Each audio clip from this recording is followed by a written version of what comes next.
J'ai fait une vidéo sur le syndrome de Calimero. Pour ceux qui ne l'ont pas vu, vous pouvez aller bien regarder cette vidéo pour comprendre ce que veut dire le syndrome de Calimero. Et je vais répondre aux commentaires de cette personne qui me demande comment aider sa mère qui, en effet, correspond aux personnes qui ont ce syndrome, qui a les mêmes caractéristiques et qui a peur de se retrouver seule.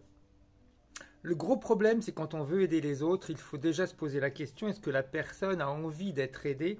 Est-ce que la personne a envie de changer? Ça, c'est essentiel. Et en plus, pour pouvoir aider les autres, il faut que l'autre ait confiance en nous. Ce n'est pas parce qu'on est un membre de la famille ou qu'on peut bien se connaître que l'autre aura confiance en nous. Pour que l'autre ait confiance en nous, il faut que nous, dans un premier temps, puissions lui montrer que nous sommes heureux, épanouis, équilibré dans notre vie de tous les jours.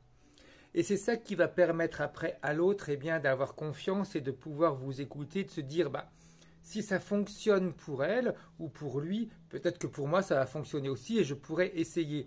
Et c'est ça en fin de compte le message que j'aimerais délivrer à cette personne. Avant d'aider quelqu'un d'autre, il faut d'abord s'aider soi pour pouvoir montrer aux autres que ce que l'on va leur dire, ce que l'on va leur expliquer, ça fonctionne parce que ça fonctionne pour nous et c'est quelque chose de positif.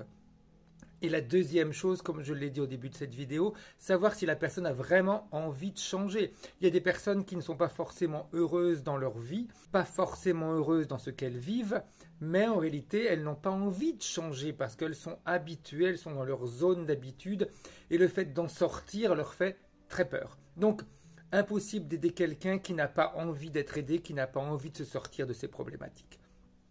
Donc posez-vous la bonne question, est-ce qu'elle a envie d'être aidée? Est-ce que réellement, quand elle n'est pas bien, c'est vraiment, en fin de compte, un appel au secours ou parce qu'elle se contente de cette situation? Une question à se poser pour après comprendre si la personne peut être aidée ou pas. Si vous avez d'autres questions, posez-les en dessous de la vidéo, j'y répondrai. À bientôt.